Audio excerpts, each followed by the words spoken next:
The Browns, they're putrid. They're the worst team in the NFL. The season, the 2024 season is over. Lamar Jackson can't win the playoffs. He'll win a third MVP, though, so that's great. Drew Sample is the most important piece of the Bengals offense next year. Go Joe Burrow. He deserves to be MVP. I wish he was the Browns quarterback. Kind of mean that. If you're looking for the most reactionary, silly, and unserious show on the internet, then you're home. Live from Hamilton, Ohio, it's Off the Bench by Chatterbox Sports on 1410 ESPN Radio. Well, it finally happened. You guys have bullied Kinner. That's right. Into not coming to work. So now it's going to be myself, Jacob, and Casey. Kinner texted us earlier this morning. He said he wasn't feeling too good, so he's going to sit it out. I think you guys hurt his feelings yesterday. So I think you guys made him cry. We had a long discussion afterwards. He was very sad that the people in the chat were bullying him, and he decided to call it a day. But that's okay. So now we're in here. We're going to talk about the Bengals. The Bengals played a game. That's right. That's right. There were no players that I knew that played in it. Not a single one, but we were live for it. They were fun. And Jacob and Craig had their first show, Chatterbox Bengals. That's right. A lot of our friends in this chat were in that chat. It was a grand old time. Got to learn a lot about the Bengals' depth. Yep. So, and then we have the Reds. The Reds played a game. They sure did. Kinda. They seem to do that a lot. Yeah, they you know what they do? I wish they'd do it less. Yeah, they show up, and that's about it. They're there. They're in the game. Like, you can see them on the box score. They're physically playing baseball. But unfortunately, it's just not very good baseball. Basically everywhere, yeah. That's really the sad part of it. But that's it. We had a Green Day concert in Cincinnati. I don't know if anybody was downtown for that. Was. You know downtown for that? I was downtown for that. Oh, wow. Yeah, that's right. So I went to the Green Day concert. It was at Great American Ballpark. Sold out crowd, it looked like. Billy Joe Armstrong brought the gas. It was phenomenal. I mean, it was absolutely phenomenal. I will say the traffic in downtown Cincinnati was the very worst I've ever seen it. I've never seen it as bad. I got very lucky. I got down there around 5:30, maybe 5:40. And right after I found parking at Public Landing, it's the one right by the river. Right after that, it was standstill traffic and nobody could find any parking whatsoever. It was miserable. But nonetheless, Green Day was incredible. It made me forget all about the Reds. They lost 7-0. I texted you last night, and to be fair, you go to more concerts than anyone I know. Well, but you hit at an unbelievable clip. You don't go to bad concerts. And maybe that's just because you pick people that are just good. Yeah, I think that's part of it. But you don't go to bad concerts. I've been to 5 concerts before this year. I've been to 5 concerts in my entire life. And I'm pretty sure I could count. Maybe it might be less than 5. This summer, or this year really, because it started earlier in the winter, but right around February. And I decided, you know what, I'm going to try to go to more concerts this year. And I'll tell you what, it's been a concert year. And I've loved it. I've been to like 14 concerts or so. It's been absolutely incredible. I haven't seen a bad concert yet. Despite what people in this chat think, I think Riverbend's fun. I agree. It was my first time watching a musician in a ballpark or arena yesterday for Green Day, and they rocked the house down. I thought I was going to hate it. I thought it was going to be like too far away to. It's probably the best product anything. You'll be able to see at Great American Ballpark for the rest of the year. That's 100% true. Well, Thomas Rhett. No, we have Thomas Rhett. Oh, that's right. Thomas Rhett will be there. And Shaq. And DJ Diesel. Shaquille O'Neal. So when Shaq comes to the Great American Ballpark, that's him just playing his iPod, right? Almost certainly. But and then Shaq. he does. I mean, this couldn't be a better start to the show. What did you just do? How did that happen? What happened? All right, we're losing it. You got to take it away. Bit's over. What the hell was that, dude? Casey. Like, that was just absolute. Ha ha, Everett. Ha ha ha. Anyways, what the hell did you do? What did you just do? What was I that? had to mute the mic because I don't want you fidgeting with it and blowing out everyone's ears. The collective nose. He's screwing it back in. He's screwing it back in. We got it.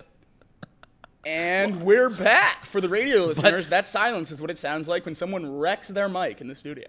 But how did that just fall off? You have to unscrew that off. Yeah, you sure do. I mean, you could unplug it first and then You're just you're just wrapping.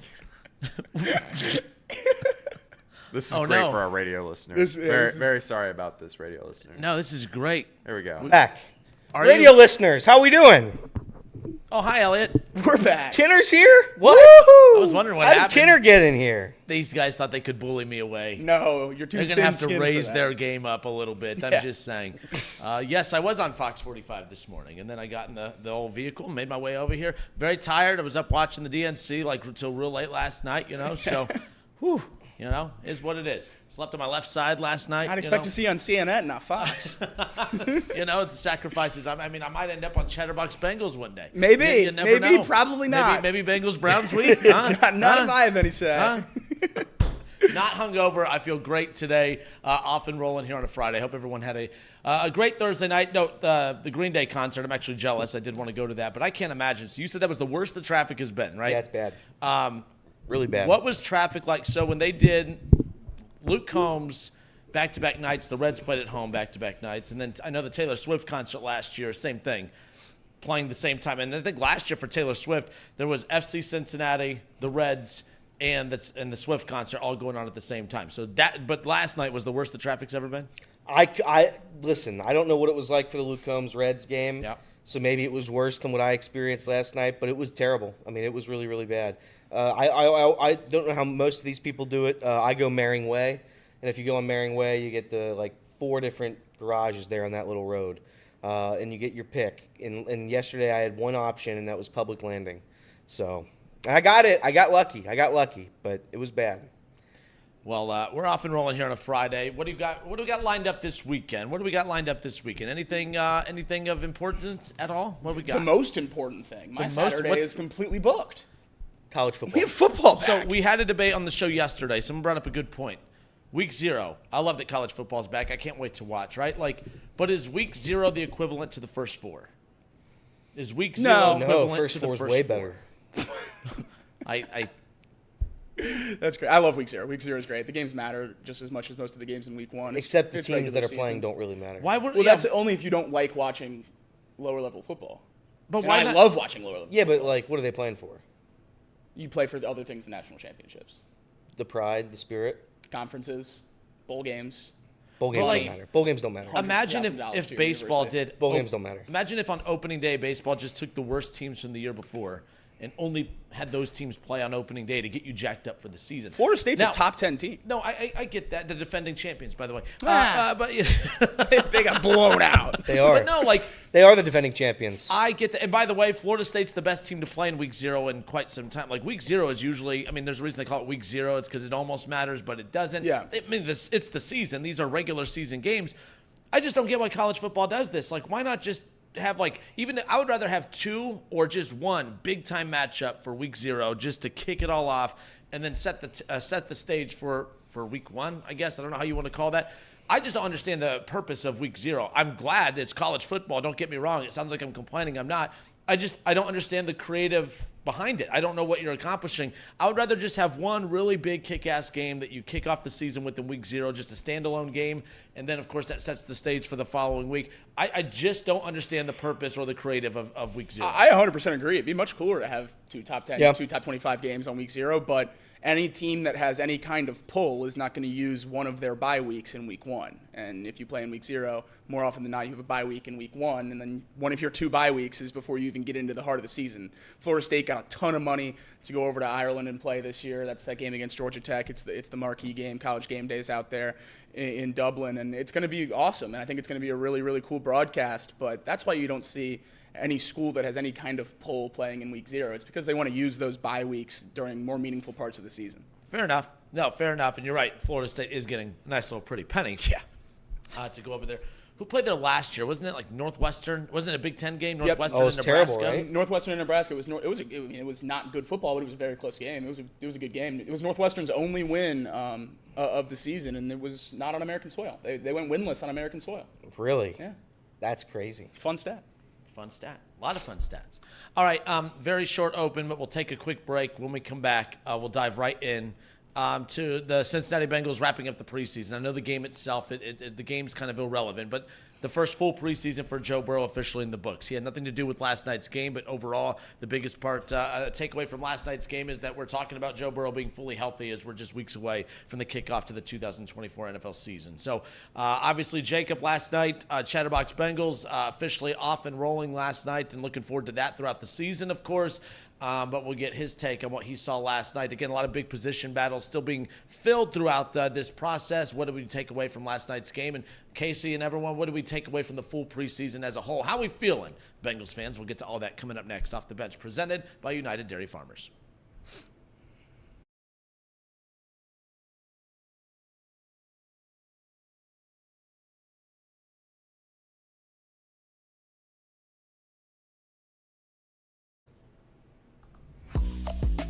All right, the final preseason game for the Cincinnati Bengals wrapped up last night, 27-14. The Colts come out on top. I mean, I always feel silly even mentioning the score of a preseason game. It really does not matter. What matters is just the individual performances and the position battles and everything that kind of comes out of these games, of course, and practices, the joint practices. Obviously, the roster cut downs coming up, and that's why these games play such a pivotal role in that. But Jacob, last night, the first, what was last night? Yeah, the first Chatterbox Bengals, correct? That's right. Yep. First Chatterbox Bengals. We were live for the game. We did a quick post game. A little tough to find a lot of storylines in a game where no backups played, but we're looking at roster cuts now. You're getting close to that cut date, and we're seeing guys who are going to make the roster. So that's really what last night was for, seeing those guys on the bubble. And with Myles Murphy's injury, he's going to be out 4 to 6 weeks with an MCL sprain. So my eyes were focused on the defensive line. There's clearly a couple of roster spots there that are up for grabs for a lot of those guys that were previously on the bubble that now have an open slot to try to slide into. And two of those guys that stood out last night were Justin Blazek and Cedric Johnson. Cedric Johnson, the 6th-round pick out of Ole Miss. Blazek, a Division 2 or Division 3 player, I forget. Undrafted free agent that we signed. He had 19.5 sacks last year in college. He's great production at a lower level. So those are guys that, if you can hit on those undrafted free agents, that's a great way to find good depth pieces. And it looks like, just based off preseason production, the Bengals might have hit on 2 guys in late rounds and then after the draft. And the late rounds of the Bengals draft this year have really looked great across the board. Dejon Anthony struggled last night in a couple coverage plays, but he's had great reviews coming out of camp so far, fighting for a rotational safety spot. And then you have Matt Lee, who, after playing every snap at center in preseason game 2, he played a substantial amount last night and looked really good again. So that's the 7th-round pick for the Bengals. And if you're hitting on your 5th, 6th, and 7th-round pick and a couple undrafted free agents are making the team, that's a pretty good spot to be when you've already locked up your quarterback and hopefully locking up your wide receiver here in the coming days. You're going to have a lot of money locked up in a very, very few guys, so you have to hit on the cheap picks. That's going to be very important. The punter battle, obviously everyone's focused on that. Brad Robbins still injured. Ryan Raquel played pretty well yesterday. He had 2 punts inside the 10, but launched a few for touchbacks. That's always been the issue with him, is a lack of touch in those shorter punt situations. But he showed some good things last night. I think that's still a coin flip. But when you're looking at the other position battles where you would expect some roster cuts, there were 2 surprises last night, and it was Logan Woodside playing every snap except for the last 3 kneel downs that they brought Rocky Lombardi in for. Logan Woodside played every single snap of the game.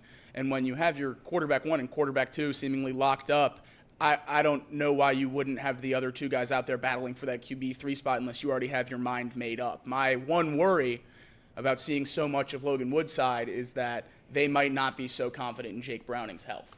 They might be looking at Logan Woodside and saying, we're going to throw you out there for an entire game and see if you're good enough to be our quarterback 2 if Jake Browning's not ready to go by the start of the season. That does worry me because seeing Logan Woodside, he's clearly not good enough. But what I've said about the backup quarterback for as long as we've had Joe Burrow, it doesn't really matter who it is because if 9's not out there, we're in a pretty bad spot anyway. So Obviously I'd like Jake Browning to be healthy. I'd like to have that backup plan. But if he's not, I don't think it's the end of the world for week 1. There's one quarterback whose health matters for this Bengals team. The other position of intrigue, Chris Evans obviously hurt out for the year earlier in the preseason. Travion Williams played basically every snap last night. 11 rushes, 66 yards, 6 yards per carry. And there were only 4 carries to running backs not named Travion Williams. The only reason that's a little weird is because I think everyone thought he had his roster spot locked up. Travion Williams, a return specialist, really contributes in special teams, and you know he's a solid 3rd running back who's been a part of this team for a long time. But playing every snap in preseason week 3 makes me think that maybe his roster spot's not as secure as we once thought. but none of the other running backs showed any flashes of really having pop yesterday. So I think that roster spot's still going to go to Travion. But other than that, pretty much just a wash across the board. Ninjong Ameda led the defense in tackles for the third straight preseason game. If there's a surprise cut, I think it's going to be from that linebacker group because he played his way into that conversation. But other than that, it's the same old for the Bengals. Jamar Chase back on the sideline for another preseason game, and I maintain my point that he's the worst at holding out ever. What about I saw Charlie Jones had a big return.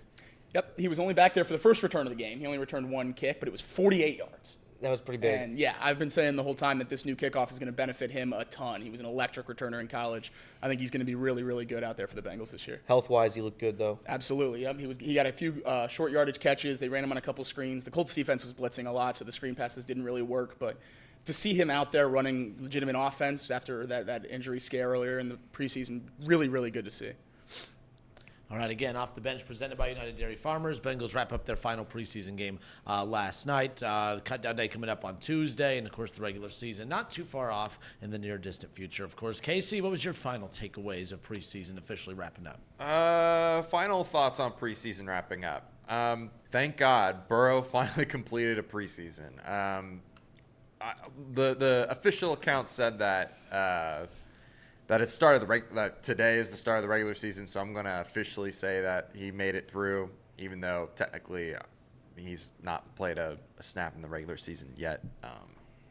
Regardless, Burrow was healthy throughout training camp, throughout this whole process. Thank God.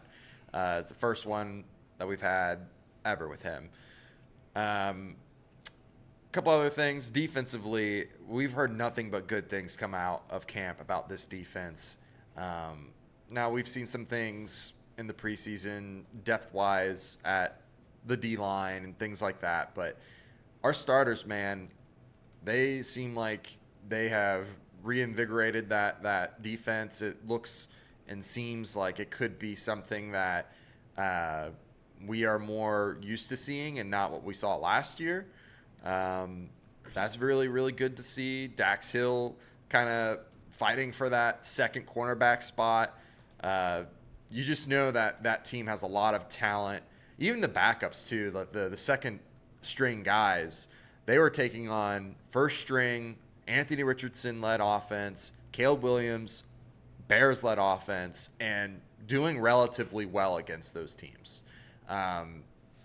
Very, very good to see defensively. Offensively, man, there's like nothing to talk about there, to be honest with you, except for what happened the first week of the preseason. Seeing the first team offense out there be efficient enough to go score a touchdown.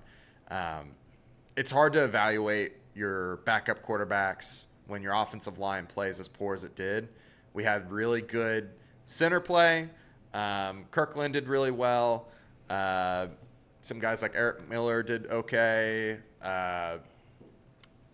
Just there wasn't a whole lot of consistency there, so it's really hard to evaluate those guys.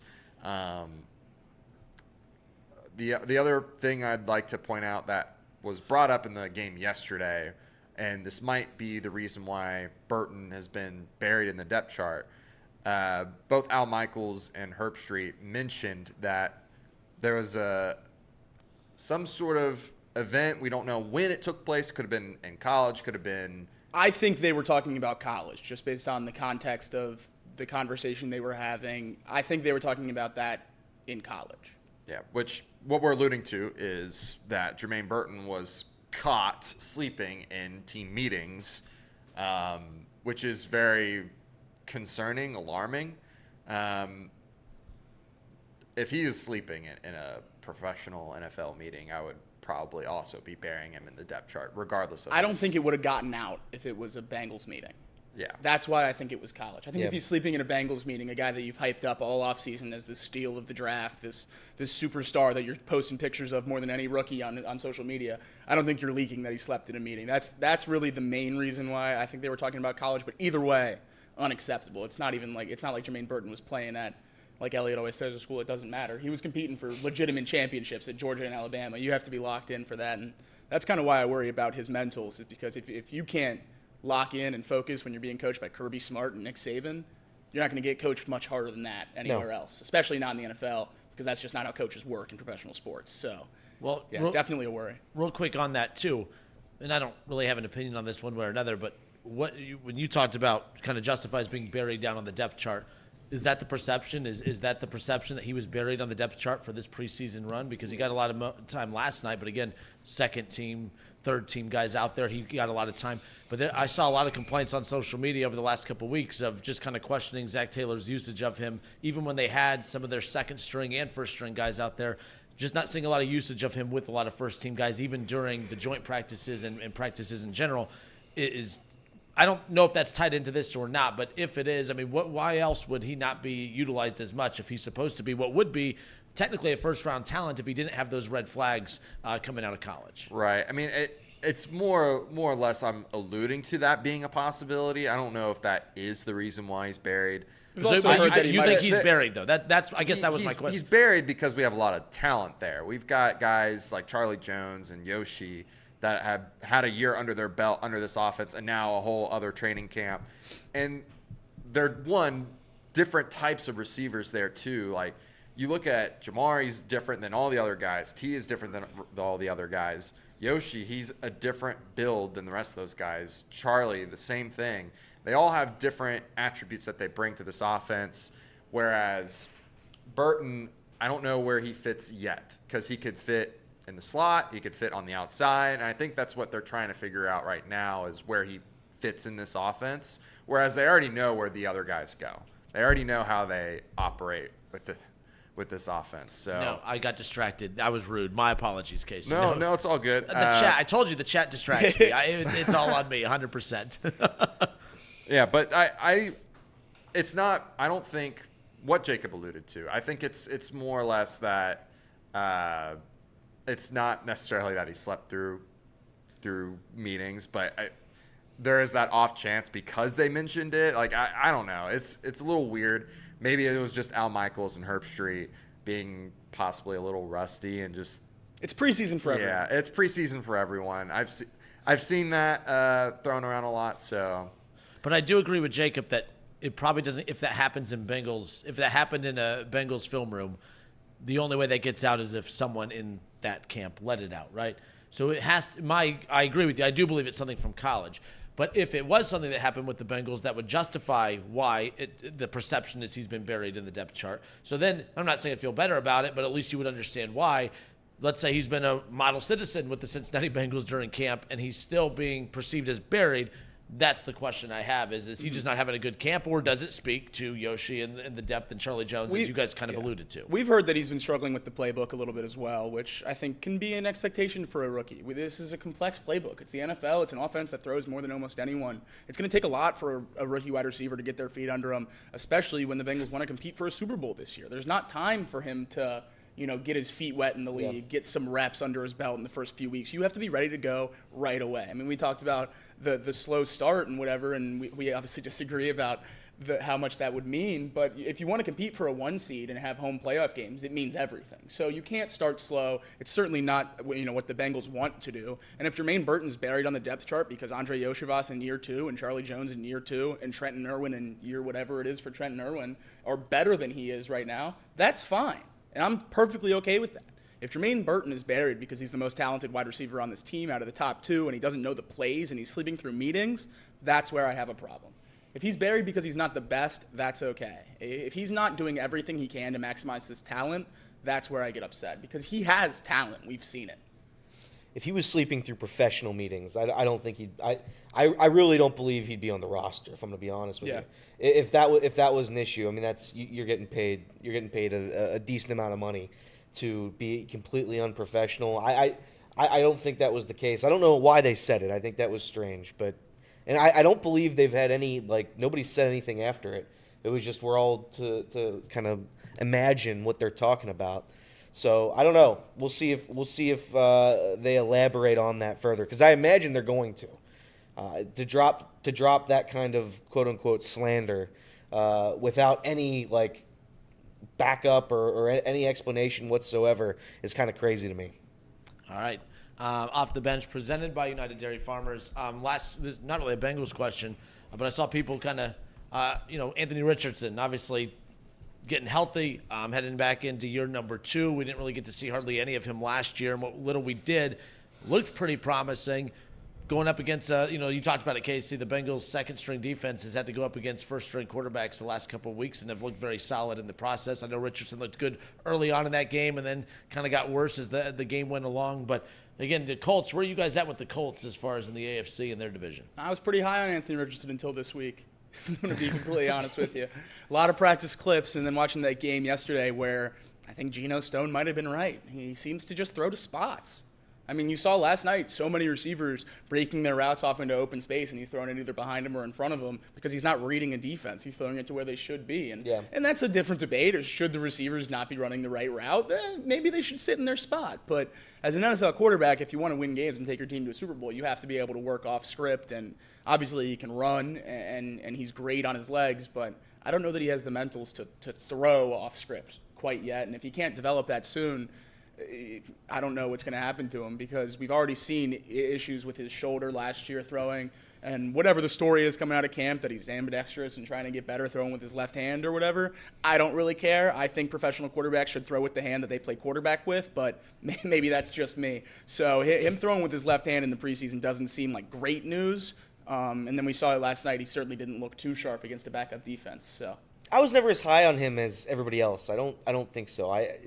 He was a scrambler last season, and that's why everybody started paying attention to him because he would rush for 2 touchdowns every game.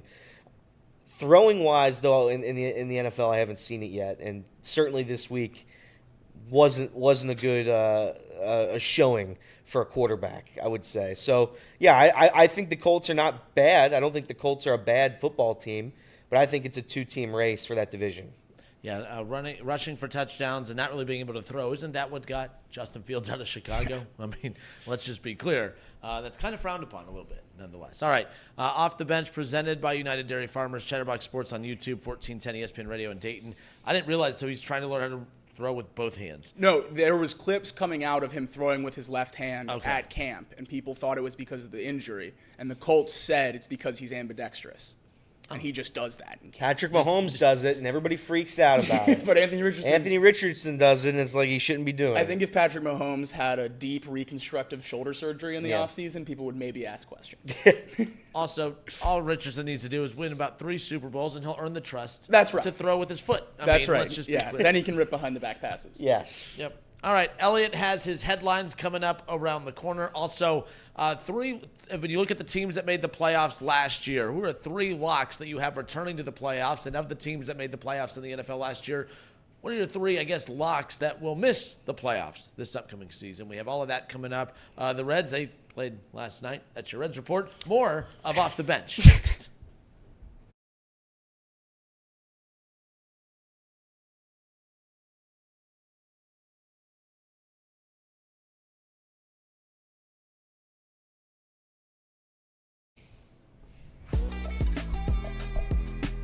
Oh, we're back. How about that? How's that mic over there, Elliot? We good? I think it's good. I don't think I broke it. I was concerned I did break it, but it's not broken. I can confirm that now. And you sound great. Thank you. You're welcome. You're a little tired, a little Green Day. You seem on edge. I am a little tired. There is no doubt about that. I am a little. Dude, I can relate. I know.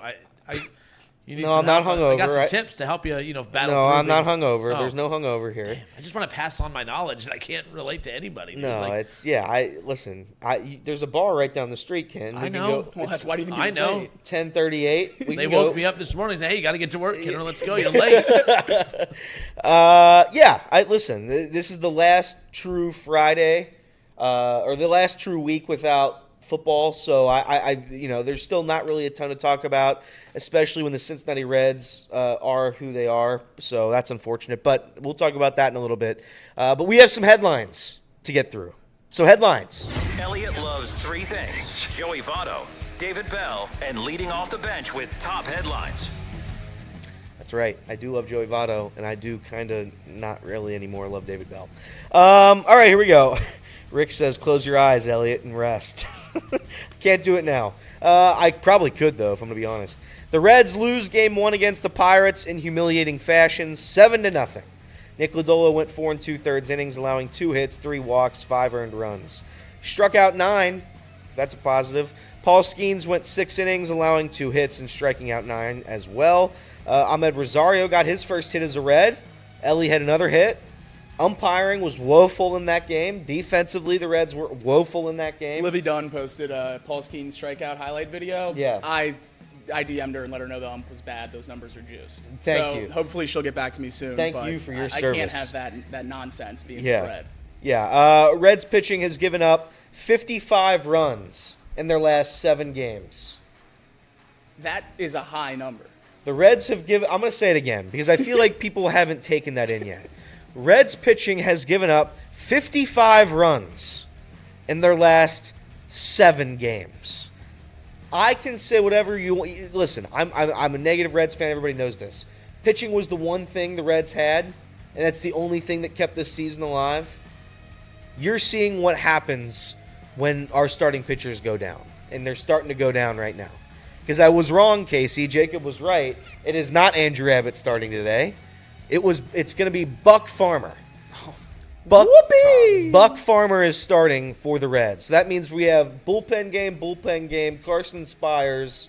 Which is a bullpen game. Then who's left? I don't even know who's left. Who's left? Because Nick Lodolo, I don't want to presume that a guy's injured. I don't want to do that. But if he's going to continue to pitch this poorly, I presume an IL stint is nearing. Because he has been truly woeful. Is that ERA at 5 yet? Yeah, it's got to be close. It's got to be close. Let me Yeah, see. no, Lodolo since that blister injury has been just terrible. I mean, 4.7. there's no other way to spin it. 4.7. Yeah, I mean it's just not what you want to see. And to think, 2 months ago we were sitting here talking about who's the ace of the team, and now Hunter Green, kind of put his head down and made a real solid push for the Cy Young before he got hurt. And Yep. Nick Lodolo has fallen off the face of the earth since the IL stint that you can bank on every single year. So I don't really know where I'm at with this Reds pitching staff right now. But positive Reds pitching news. Sure. Rhett Lauder shutout his first start in AAA. I saw that. Good for Rhett Lauder. Looked great. I presume he's going to start 2 more times before he is called up. We will see him this year. Yeah, I with the way the Reds starting rotation has gone and the way it's trending, Rhett Lauder will be a Red very, very See, soon. we're doing it. We're doing that thing, What's the thing? that Reds fan thing where, like, the season's done and we need something to feel positive about, so we just go right to the youth that we will deem untradeable here in a few years, and that Well, will he's still already that will untradeable. still be a part of all the losing coming up in the coming years. Like, it's just a never-ending cycle. You're not doing anything wrong. It's If you can't be excited about your first round pick, I mean, what can you do? we're always excited about the first round pick. Well, that's what shouldn't you be? And then 17 years. No, not doing it. No, we're having a good day today. We're having a good day. Back to Elliott in the headlines. He also wasn't a first round pick. Yeah, Wait. but I did see that he was working with Tucker Barnhart during that start. So good for Oh, is Tucker? he's down in AAA. Nice. So good for everybody involved. Yeah, I don't know. The Reds starting pitching is a disaster right now, and if this season continues, it's going to get worse. So Luckily, first of all, I do feel horrible that the pitching is just kind of falling off a cliff, but I would feel more sick if all of a sudden the bats came alive, because that's usually how it works. When the Reds bats are alive, the pitching doesn't complement it, and then when the pitching's going well, the bats don't complement it. Right now, the Reds are just a god-awful baseball team because they're not scoring runs and they're not stopping the other team from scoring runs either. So, you know what I mean? Like, I would feel sick if it's like, man, if they only had the run, if the first half of the season had the run production that they're getting now, but they're not getting any production. It's like the life has been taken out of this team. yeah, it's the consistency thing. It's last year they were really, really bad at pitching, and then they were really, really good at hitting at times. Towards the end of the season, they were really good at pitching, bad at hitting. This year, they've been atrocious at the plate. They have had maybe one of the best starting pitching first halves we've had in a long, long time, probably since the Johnny Cueto days. So, yeah, I'm disappointed right now. It's a struggle to watch them. It truly is, because it's not a team that you want to watch anymore. There's quite literally one player. They have one player that I'm excited to watch. Jonathan India. Jonathan India. There's one player. And outside of that, I don't know what we have. We signed Dominic Smith yesterday. Jake Fraley goes back on the IL. I think that's the 5th time he's gone on the IL this year. Nick Kroll had to be so excited when he saw the Dodgers DFA Jason Hayward. Oh, yeah. Listen. He'll be a Red in an hour. Nick Kroll's plan to not make trades or sign people, but 40-year-old DFAs. but claim them after they've been DFA'd by whatever team that doesn't need those players Well, first anymore. of all, if you made trades for good players at the deadline, you'd have no room for these guys at this time of the year. You're right. Chestnut checkers. You're right. It's just I'm very, very frustrated. Bryce Spalding tweeted it last night. It's been one of the most disappointing seasons he said it in his life. And I think a lot of it had to do with the expectations coming in. We all expected a team that was going to fire the city up again. It was going to make those Friday night City Connect Jersey games electric again. We were going to win 10 in a row again, 12 in a row again. And it just hasn't happened this year. At no point, really, there's been a couple weak stretches where they've looked really good. But outside of those, it's just been inconsistent baseball. It's been bad plate discipline, bad approach at the plate. We have a bunch of guys that shouldn't be on a major league roster, if I'm going to be completely honest. And we're trying to navigate a season right now with no pitchers and no offense. I don't know what the model for success is there, but it can't be very high. So good luck to the Reds. I have no expectations for us winning this series. So I don't know. I don't know what to do anymore. I don't know what to do with the Reds. Moving on. Around the league, Patrick Corbin earned career win number 100 as the Nationals beat the Rockies 8-3. The Yankees shut out the Guardians. Aaron Judge hits his 48th home run of the season. That is now 6 home runs in his last 10 games. 4 in his last 3. Cardinals shut out the Brewers 3-0. Cubs destroy the Tigers 10-2. Miguel Amaya hits his first career grand slam. Athletics win 3-1 against the Rays, split that series. Blue Jays, they win 5-3 over the Angels. Spencer Schwellenbach retired 19 batters in a row at one point in the Braves' 3-2 win over Philadelphia. Astros shut out the Orioles 6-0, and the Mets crushed the Padres. That's it for baseball news. Other headlines, not really a ton, if I'm going to be honest. So, unless anybody has anything, that was pretty much it for headlines. You mentioned Aaron Judge. Did you see Aaron Judge? So what was that game in the week? The Little League Classic. The Little League Classic. Yeah. And I don't have the story in front of me. I wish I remembered which team it was. But one of the coaches of the Little League teams that was there, I guess, was a little upset with Aaron Judge and because he didn't give his team the attention that he felt that he should. A couple of the Yankees players came over, spoke with the team, took pictures. The players were yelling at Aaron Judge, trying to get his attention, and he just kept going on, with his evening. And that coach called him out, and basically everyone has just kind of lit up this Little League coach as far as that's concerned. I mean, even on ESPN Radio says you tried to take a shot at the biggest star in baseball because he didn't wave at you. Get off your high horse. Of course, this is after Aaron Judge is being criticized by the South Shore Little League coach for not giving his team enough attention. Yeah, no, it was nice. Aaron Boone and Aaron Judge started their lengthy statements with "I'm not going to respond to this." So that's always fun to see, by saying "I'm not going to respond" and then giving a full response. So good for the Little League coach, I think, to get under their skin. I hate the Yankees, man. Yeah, good rattling. I don't know. If you're a professional baseball player, I understand why you don't talk to every single player, every single little kid you meet. What was that? What is happening today? Something out there. Okay, there are random You're going to have to sounds. lock in, Elliot. Sorry, our studio was just overtaken by a very loud noise. All over. It's happened over here earlier today. The TV. TVs, it's everywhere. Yeah, if you're a professional athlete, I don't think it's your responsibility to talk to every single person if you're having an off day. I get it. If you're given that much money, why not say hello to little kids, especially if that's the reason you're there. But at the end of the day, I don't write anything into this whatsoever. I think Aaron Judge is probably a good person. Yep. Maybe he wasn't having the best day and didn't want to say hi to a bunch of kids. Maybe he should have. So I'm with you 100%, especially a 162-game season. You know, you're a professional athlete. That is your job, whether we want to mock it and say it's just a game and yada, yada. But my only pushback on that is because this was the Little League Classic. The purpose of this is just to get those Little League kids to be excited about baseball and continue to be excited about baseball moving forward. I understand why some are like, okay, for this particular game, it was about the Little League kids. It was about the crossover there, so maybe should have been more interactive. And by the way, tons of kids there, tons of Little League teams there. Maybe he interacted with all the others in the one group that he happened to just kind of walk past and didn't wave hello. But kudos to the coach for defending his guys and defending his kids. I get that, but yeah. I could see both sides to this, but I'm not losing sleep over either side. There's so many fans. I do know this, though, like when the Reds played in Toronto over the weekend, there was a cool shot of Elly just spending, so much time. And they had fans lined up, Toronto fans and Reds fans lined up just to get autographs and pictures with Elly. And it was a cool little post about him that he took time to make sure he got as many pictures and autographs with as many fans as possible. So, yeah, I get both sides on why people complain about that. He's locking into an MVP season. He has almost 50 home runs, and it's August 23rd.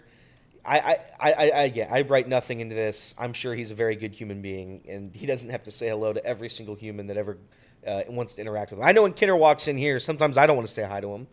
So sometimes you don't. I know. Sometimes I just don't speak at all. Casey, same way. But at the end of the day, it's just, it's one of those things. It's a bad look if you're a professional athlete and you don't go over and you wave to the little kids. Fair enough. All right. Off the Bench, presented by United Dairy Farmers, Chatterbox Sports on YouTube, 1410 ESPN Radio in Dayton. We'll step away for a few moments. All right, this has to be one of the craziest rules in all of sports. I don't know if you have any idea what I'm talking about, but last night, I guess, in the CFL has the craziest rule in all of football, college, NFL, you name it. I'll tell you what it is next.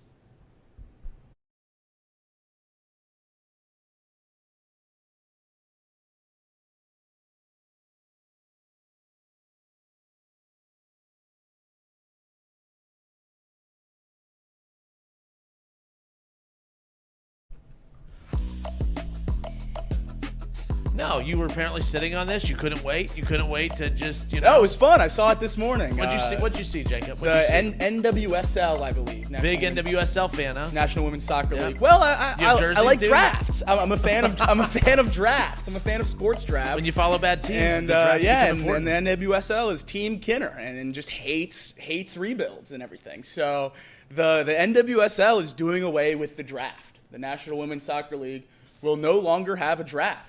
It's going to be free agency. Really? And you just get to sign, and the players are going to go on free agency visits, and they're going to have their pick and get offered contracts, and it's going to be free agency for rookies. Why don't you like that, though? Just out of curiosity, because take away the concept of the draft and think about it. The draft is so popular, and you want to hear your name on draft night, draft day, whatever. But, like, at the same time, when I graduate college, I could pick wherever I want to go take my talents to. I don't want this to turn into the debate that it did last time. Yeah. But in all seriousness, I think we could all agree we all love the draft. The draft is great, right? Apparently I hate it. But with this concept, I've always wondered why if certain players say, you know what, I'm not going to declare for the draft, and when the draft's done, I'll actually talk with a couple GMs. And, I don't know what the rules are as far as the cap, as far as how high you could sign one of these players.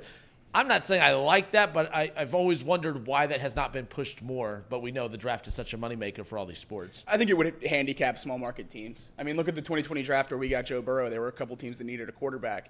If you're a free agent, are you going to Cincinnati or are you going to L.A.? Well, yes, but if there's an opportunity to play in Cincinnati versus not. But L.A. needed a quarterback as well. They drafted Herbert at 5. So that's what I'm saying. The number one team wouldn't get the top quarterback. They would get whatever quarterback is left after the big market teams make their push for their starters. So I also think in that scenario you wouldn't see a lot of long-term contracts. Why, if you're a big market team, why are you paying a quarterback $50 million if you can just get the best one out of college next year? So I think it would completely change the way sports operates in terms of how you look at windows of careers and Super Bowl windows and long-term success of players. I think it would all pretty much go out the window, and you would just reset every year unless you were a small market team that struggled to lure, players, top shelf players here, and then you have to get lucky on mid-round picks even when you're in the top of the draft. I think that's the way it would trend, and that's why we wouldn't see it in the NFL or anything like that. To be completely honest, I don't know a whole lot about the NWSL. Really? So, it might be a shock to everyone. Yeah. But I'm not well-versed in my NWSL draft knowledge, so I don't know the size of their draft class or anything. If I had to guess, it's probably fairly small. If you had a 32-team league, it's a little different than doing it like that. Yeah, I'm a little tired, not because I was at the bar, but I was preparing for my NWSL draft coming up That's right. on Well, Sunday. So trash all that work. Woo! Yeah. Yeah, no, just fantasy though. Fantasy. Oh, okay, yeah, that's Fantasy my draft. bad. Yeah, fantasy. Not doing away with the fantasy draft. Our no doubt. fantasy NWSL league is off the chain. Yeah, it is. I have no thoughts on this. I listen. It was a draft topic, not an NWSL topic. Correct. I don't They know. work so hard. Yeah. The NFL draft is quite literally the perfect way to do a draft, and everybody should model it after it. I hate the lottery thing. I understand the lottery. I hate the lottery. The lottery honestly does kind of what you want, Kenner. It rewards the middle of the pack teams because you can luck into the number one pick by having a mediocre season and not improving your team whatsoever.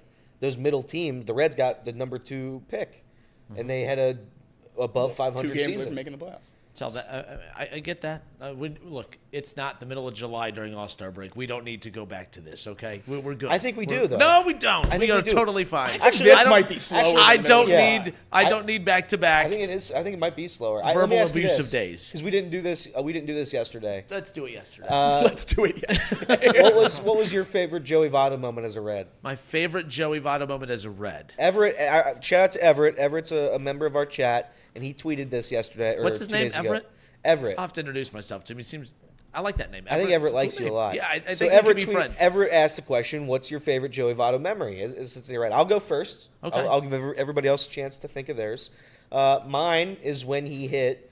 I think it was 9 home runs in 7 days. Yeah. Straight 9 home runs in 7 straight games. So absolutely incredible. One of the best stories ever, especially given how old he was. I know that season wasn't very good, but at the end of the day, I think him doing that was enough because that was right around the time he kind of switched to being a quote-unquote power hitter, focusing everything on power. He wasn't going to do the walk thing any longer. He was going to try to just hit home runs, and nothing was more fun than watching him do that during that stretch. And people forget the 8th game. I think it was a he was Friday. so He was close. legit an inch away, I'm pretty sure. I think it happened in New In New York. And he almost hit it out of the Mets stadium. So shout out to Joey Votto. Mine will both come from that 2022 season, his last season with the I guess 2023 he 23 was played his the last. back half. But I was at the stadium for both of his massive milestones at GABP, 350 home runs and his 1,000th hit in the ballpark. Both of those were incredibly cool to see. Obviously, a lot of memories from when I was younger, but being able to see a guy that I've rooted for my entire life cross over those milestones in person was unbelievable. Yeah. I loved when he retired. Oh, Jesus. Get a tight shot on him, Casey. Just zoom in on his stupid That face. is not true. But I Zoom in on his stupid face. Because this is terrible. That's the day I'll always remember where I was. What It's are we a supposed to do joke. with that? It's a joke. What are we? How am I supposed to not- build off of that? How do you want supposed the to be chat to soft. react? This is why the chat doesn't like you, Kenner. Oh, that's why. I gave you one chance, and you could have been serious and heartfelt and told you your favorite moment. But instead, you sit there and you mock. On an average, there are 24 hours in a day. How many on average of those 24 hours a day are you serious and heartfelt? 100% of the hours spent talking about Joey Votto. Correct. Fair. Fair. No, for me, in all seriousness, heaven forbid we joke and have a little fun around here. Never. I've Never. never joked once. Not about Joseph Votto? Too far? Don't Too act far? like you don't know his middle name. It's Daniel. Well, I mean, all I know is he still bangs. You know, That's all right. I know. That's He all does I still know. bangs, See? and that's a punchline for you. Well, he did until 2 days ago. He no longer bangs. Well, he hasn't banged for about a year. 25 million. Hey, Hey. So, no, and also, so for me, I thought it was cool as hell seeing that brief overlap where when the Reds took off in June last year, when it was Elly Mania and McClain and Steer and everyone taking off, but Votto wasn't just in the lineup or out there on the field with them. He was contributing as well. He was hitting the ball out of the ballpark. He was knocking guys in. He was, he was contributing as well. So seeing when him and Elly would, celebrate together after both making a play and also like that to me was really cool. I didn't know that was going to for real be the last year of Votto. But even though it was just a brief stint, seeing the old with the new, that brief crossover, and both of them playing at a high level for that just brief run, that to me was my favorite as far as that's concerned. We have breaking Votto news. There's more? Yeah. Well, no, it's not. And when we say breaking news, don't get your hopes up. They changed his hat on Baseball Reference from Blue Jays back to Reds. Oh, That's there you big go. time. That's big time. Good for him. It's one of my It favorite was Blue Jays of all disgusting having him time. with the It Blue was Jays it hat. was a bad look. I had a visceral reaction. It was a when I bad opened look. that. Casey, do you have any favorite Votto memories as a new Reds fan? Like I said, I didn't really start becoming a fan until 2022, 2023. So which TikTok was your favorite then? That one of him mocking Doja Cat, that's a good one.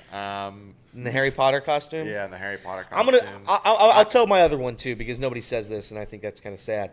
Screw you, Casey, you're done talking about it. The Mother's Day walk off. Slam. The Mother's Day walk off was I think he had 3 home runs in that game, didn't he? Yeah. Or was it a different game? No, That was he had that. 3 That was home that runs. game. He had 3 home runs that game, including a grand slam, 6 RBIs. So shout out to Joey Votto, one of the best to ever do it. I'm sorry that people like Kinner and others didn't respect your career, which will I go never down. said I didn't respect his career. He did. No, I did not. That's what you said. Nope. Direct quote. Not exactly. Well, it is if we put it on a quote card. By golly. You're, By golly. you're screwed. Just, We're just going to I start tell whipping you up what. fake Kinner quote cards Yeah. and posting them on Twitter. and then just, no, you could do the whole, was this quote real or fake, and just let people guess. If Joey Votto was a guest on the show right now, what would you ask him? Well, you know what I really feared? Was like, what if he's named the next Reds manager and I have to interview him at Reds Fest or something? Like, because I know I won't. Mr. Joey. You had such a great career, Mr. Joey. Anything for you, Nick. Can I ask you some questions?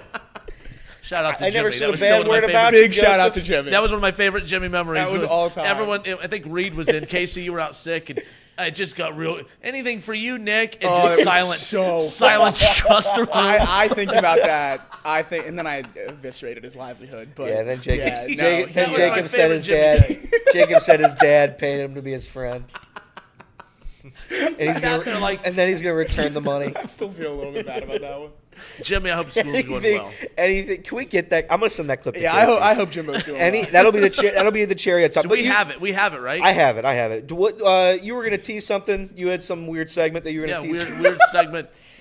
All right, the weird segment of the day. My gosh, that was a little rude. And of course, I lost it. Oh no, here it is. So in the Canadian Football League, you know, if you miss a field goal, you still get 1 point. Oh, You still get 1 point. just for giving it a go? Just for Giving just it the old college try. Yeah, there you go. was So weird. the Canadian Football League has a crazy rule: a missed field goal that goes through the end zone. Which, Okay. where else would it? I mean, Short. Okay, short. Fair enough. All right. So you can't just line up from 80 yards and And get a just- point, I guess? So not the old college try. You got to put a little effort. Yeah. You know, you got to show up Still for gotta class. boot that thing. You don't have to actually turn in the homework. We just got to show up for class. Missed field goal that goes through the end zone is a point. And apparently in one of those games, I guess it was a tie game, the kicker missed the field goal, but because it went through the back of the end zone, they still won. It was a game-winning missed field goal. This happened last night. Not a fan. What are the uprights for, man? what are we doing? Yeah, you got to make the field goal to get points. That seems preposterous. It was but- 19 all, 0 seconds on the clock as he misses the field goal. Imagine this, missing the field goal and running around just headbutting your teammates and being lifted up by your teammates, cheering this on. The crowd's going wild. A game-winning missed field goal. So How when he wild lined is up that? to kick that, he didn't care about making it at all. He was just making sure it went through the back of He the was end just zone. making sure. I mean, he came close to making it. I mean, and you have the official pointing, like, you know, doing the point. he missed. Yeah. Like, this is why I might just send this to Casey, too. I know we're bombarding Casey with stuff, but That's it's a insane. Friday. I'm still trying to find the other one. Well, we have time. So, all right, Casey, I just sent this over to you. We could look at this. It has the little gold check mark next to it, so I think we're good to share this. But, yes, I have no clue who these teams are, but apparently this happened last night. The Canadian Football League, again, that crazy rule. If you miss a field goal that goes through the end zone is a point. It was a tie game last night, 19 all. He misses it. The crowd goes nuts. He's cheering with his teammates. The officials pointing off to the side saying he missed it. Wild scene. Imagine that in the National Here it Football is. League. Take a look for our YouTube audience. Look at that.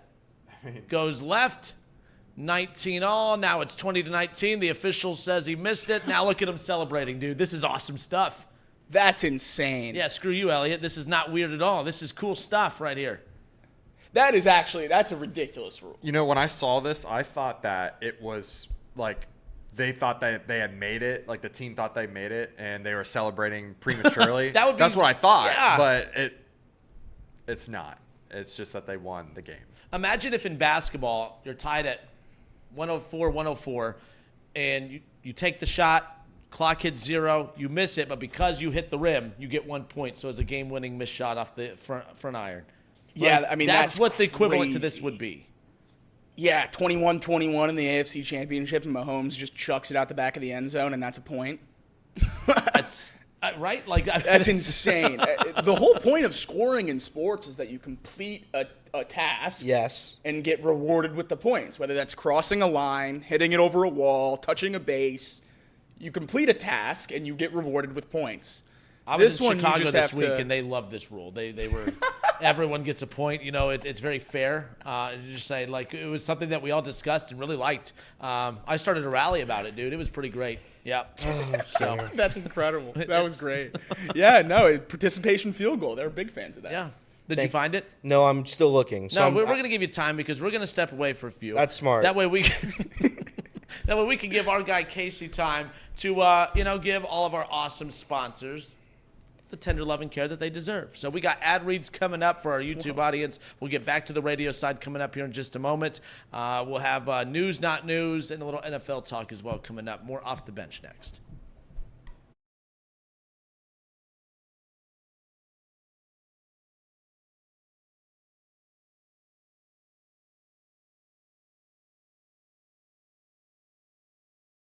I don't know if I retweeted it. Hey, chat. It's that time again. Time to pay the bills around here. Pawnee water. You hear that? Nice smooth water. It's Pawnee water. It's made right here in Hamilton, Ohio. It uses natural limestone filtration, unlike the artificial processing the brands use, and the result being a healthy alkaline water. Visit Pawnee Water at PAHHNI water.com so you can buy this great tasting water. The Bengals report that we did earlier is proudly sponsored by Encore Technologies. At Encore Technologies, we deliver cutting-edge IT solutions for a data-driven world. From mobile computing to desktop to support data center solutions, they help businesses enhance efficiency and Productivity. PRODUCTIVITY. That was way too many vowels. You forgot the T, Jake. I think I said 2 letters. I think he said 2 letters. And one of them wasn't at the right time. No, I was projecting the outcome. Yes. good job, guys. Great job. Thanks, Jimbo. On our Jimbos. A game today on a Friday. That's right. Visit encore.tech where your path to innovation begins. Here, there, everywhere, but mainly here on the show. Game time. The ticketing sponsor app for our show, Game Time. I love Game Time, guys. Not just you. We love Game Time. You guys love Game Time too? Of course. Do you use it now, like all the time? How Well, else I would I used get? it- How else would I get the prices with no fees? The fees are all included. Correct. It's upfront pricing. It's the best deals of any other app. Why would I use anything else? I used the Game Time app last night to buy the Green Day tickets. Phenomenal. Told me the price right up front. Got in, boom, bing bang boom, in the stadium. Phenomenal. Nice. They've got some like crazy deals right now. Monster Jam, $13 tickets if you want to go to Heritage Bank. Monster Jam. Yeah, Monster Jam. Hell yeah. Glass Animals, Riverbend Music. Sounds fragile. And then we got Brewers tickets already on great deals right now. They're like $6. And of course, Bengals tickets. They got some great deals going on for the Ravens game right now. Yeah, check them out. They've got some super deals. Every once in a while, they'll come up with some like really, really good discounts for you guys to purchase some great deals on tickets. And they've got some game time pick filters that kind of help fluff out all the junk that you see and get exactly where you want to sit at, streamline your process a little bit. And yeah, I mean, you get to see exactly where you're sitting at like Jacob mentioned already, upfront pricing. It's all included. You don't have to go through a bunch of bull junk. It's just 2 simple clicks, and you're ready to buy your tickets. Take the guesswork out of buying tickets with Game Time. Download the Game Time app, create an account, and use code OTB for $20 off your first purchase. Terms apply. Again, create an account and redeem code OTB for $20 off your first purchase. Download Game Time today. What time is it? Game Time. Other housekeeping items and notes. What time is it? Game time. What time is it? Game time. Nailed it. Like the stream. Share this show with a friend. Helps us grow and bring new viewers in like you. Thank you. And we'll have box lunch after this, fellas. That's right. Yep. So I don't know if we're going to do Quiplash today, but maybe we will. Who knows? I bet we will. We bet you will. All right. Just for our YouTube audience, while we're in here, just found a little NFL player prop I'll drop in the housekeeping. Devon A-Chain is at a pick'em at 750.5 rushing yards. Really? He had over 800 last year in 9 games. Really? So, Well, didn't he get like 200 plus in one game? yeah, that's 9 games with 800 rushing yards, and he's going to be their starting running back, and it's lower than that. I know. Just Seems easy. Seems easy. all right. Well, yeah. Maybe you should. Not gambling advice. Not gambling advice, but maybe you should take a I'm look going at to take it. Yeah, maybe you should take a look at it. Other housekeeping items. We have all of our high school stuff going on today. We're doing stuff for Harrison football, Fairfield football, and I can't remember. I think it's Lakota East today and versus Centerville. They're taking on Centerville, yep. Yeah, so check out those on CBox Plus if you haven't already subscribed to that. It's a great. It's the plus. That's the plus. I see. It was making some weird noises over there. So That's where my head went too. But, but now that Casey over here brought it up first, but yeah, well, there you go. So Members only after the show. Chatterbox after dark. Yeah. Anywho, please check out our high school stuff. We would really appreciate it. And if those were some of your favorite teams, some of your high school teams, subscribe because we'll be covering them all throughout the season. And there'll be more teams. It's not just those teams. That's just who we're covering this weekend/week. I'm excited to bring back, and I didn't tell Kinner we were doing this, but I'm excited to bring back our weekly high school football segment here on the show. No, we're Yeah. not doing What is that. it? I'm Yeah, we intrigued. are. So No. I picked the 5 best games in high school football in the week 1, and we go through and we give our picks, like a little pick 'em. And whoever has the best record at the end wins X amount of money, and the loser gets fired. So if you come in last, you get fired. Yeah, I mean, it did kind of happen to Tom, didn't it? He did come in last, and he's no longer working here. So that's what we're gonna do. I picked the 5 best high school football matchups of the week. We're gonna do our pick 'em. That'll be the 6th segment of the show today, and that'll be a fun time. This is your secret way of pushing me out because you guys know I'm not from here, so I know nothing Yeah. about these teams. So you can be, hey, Kenner, pick these teams. Oh, Pick you haven't. these teams. You don't know this bit though, so. No, Yeah, no, you're not ready. not ready. Not ready at all. You're not ready for it. Fair enough. Anywho, that does it for our housekeeping items. Let's get back to the radio. Let's get back to the radio, shall we?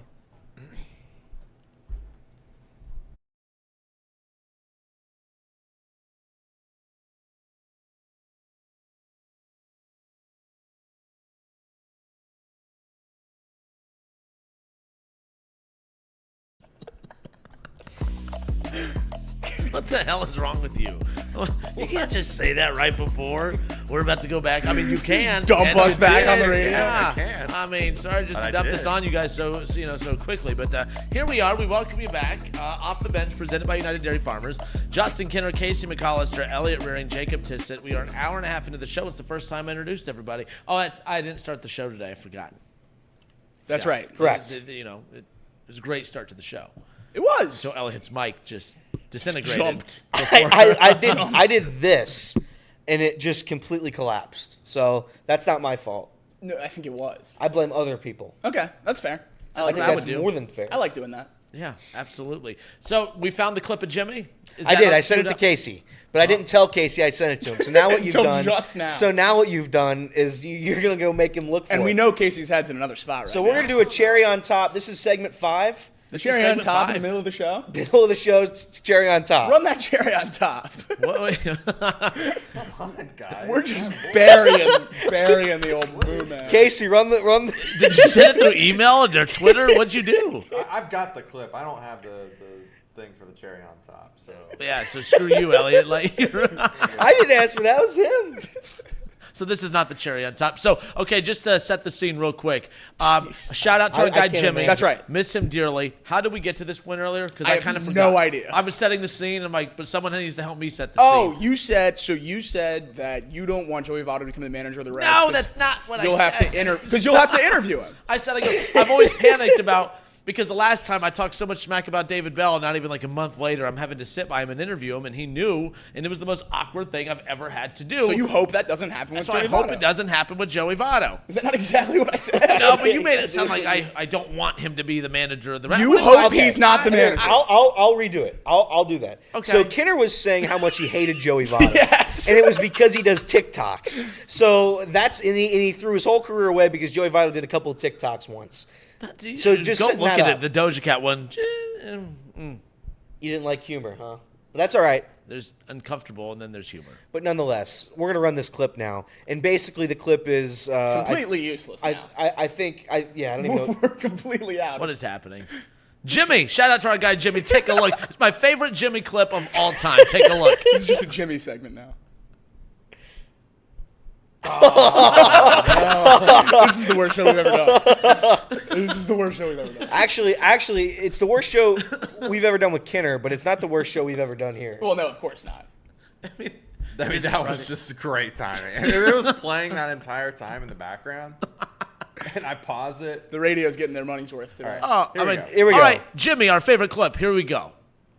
It was disgusting, is what it was. I'm known as someone who's very flexible in my opinions, and I kind of can't- I mold can't- myself when new points are given. Unless it's so- the worst take you've ever heard. can't Right? Yeah. Well, if Trace came in here and tried to dismantle the NFL draft, Right. I would have had a similar take. Yeah. I can't imagine what Jacob was like in that Alabama locker room. Nick Saban saying anything to him. Oh, Mr. Saban.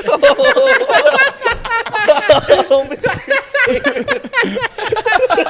You're right. Ryan Day is bad. The Ohio Suck guys. Am I right, Nick Saban? Oh, that's right. Anything for you, Nick. Jimmy would end that. Would just dig it in. Twist the knife. Jimmy Twist Knife. Jimmy Butterfly Blade. Oh, man. Jimmy Switchblade. That's hilarious. You had it. Anything for you, Nick? Jeez. I wonder what Jimmy's doing right now.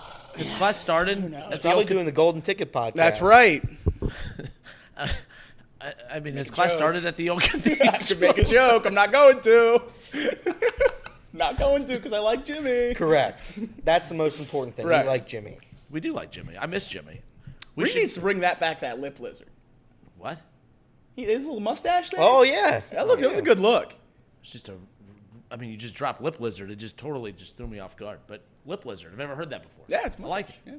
I like it. All right. Little news, not news. I throw it out. You tell me if it's news, not newsworthy. Sure. I don't know Yeah, if you saw screw, this or screw not. the bottom ticker. Let's go in a different order. What's the bottom ticker? What's next on the bottom Playoff ticker? teams. Oh no. Ticker be damned. This show be damned today. That's My right. gosh, this is just a classic Friday show. I love it. All right. I don't know if you guys saw this. You guys a fan of Live Golf? Yeah. The biggest. But for those you weren't supposed to say yes. So those who aren't afraid, or those who are not a fan of Live Golf, it's because the Saudi money. You didn't prep us for this. The Saudi money is evil. The Saudi money is evil, right? Like you can't be a fan of Live Golf because the Yeah, it might Saudi be. money is evil. Well, did you see that Colorado was trying to get some of that Saudi money? I love this story, by the way. It's a great story. This is a pretty wild story. So, an assistant on Deion Sanders' coaching staff let it be known recently that he spent the last holiday season, in the Middle East. And he was trying to meet up with the Saudi Arabians to get their investment fund to help fund the NIL fund for Colorado. And, of course, now all the jokes are coming. Everyone's ripping Deion Sanders, ripping Colorado. They failed, by the way. They were not able to get the bag. But can you imagine the noise that Deion and that Colorado program makes? Can you imagine the fake outrage around Live Golf? Imagine the fake outrage that would totally surround Colorado if they were able to secure the Saudi bag. Is this news or not news that Colorado reportedly lobbied the Saudi Public Investment Fund for NIL money? News or not news? I think it's news, and I don't think it's news for the reason most Colorado stories are news, and it's just because it's Colorado. I think it's news because if they're looking into it, I'm sure other people are looking into it. Yeah. And if Saudi money starts getting mixed into other sports, then who knows what could happen, especially with the NIL and the lack of, caps and restrictions on all that stuff. If there's a team that's able to lock in that investment fund, they would dominate the portal for who knows how long. And, and I think it would change the way college football is, played. And if a college football team has that, what's to stop a professional team from getting some outside investments and stuff like that? So I think it's news because it's the start of a slippery slope with other sports outside of golf starting to get into that. And obviously, Liv started that whole thing, introduced us to the Saudi Private Investment Fund, but boy, oh boy, yeah, I think it's definitely news. I think it's news, but I also think that this idea of sports washing has been a thing for quite some time now. Casey, if I'm wrong, but the Saudis fund many soccer teams, yeah? Many professional soccer teams? Yes, that's correct. So it's not one of those things that's like a new idea. And I guess Colorado's trying to capitalize on, essentially, it's free money. They're handing out money like it's candy because they have literally $1 trillion. So it's almost like it's monopoly money. It's not real. And they're like, you know what? Let's just get some of it. And will anybody really care? I don't know. I don't think anybody. Let me rephrase. I don't think that it's going to be an indictment on the program if they take it because of how frequently it's used now in today's sporting landscape. I think, unless I'm wrong on this, reaching out to them and begging for it, I don't know if anybody's done that yet. Not that I've heard of. And maybe some of the soccer teams have that I don't know about, and I haven't researched it, certainly. But I don't think any of the golfers went out to Liv and begged Liv, hey, please. Liv was cold calling golfers, offering them $500 million. That's what I thought.